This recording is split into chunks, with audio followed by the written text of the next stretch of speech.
মনা কোন বিধাতাই সাজিলে তোমাৰ পদুম চকুতি চমক নীলা বিজুলীৰে গোলাপ কোমল পাহিতি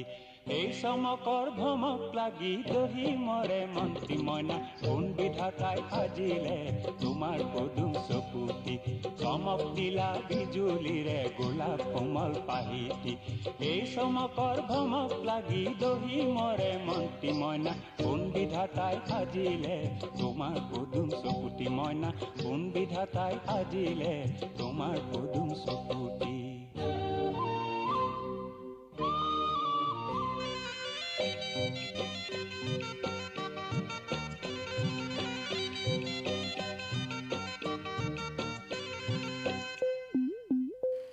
এইখিনিতে কথা এটা কৈ দিওঁ মই নতুনকৈ ইউটিউব চেনেল এটা খুলিছোঁ সকলোৱে ছাবস্ক্ৰাইব কৰিম বুলি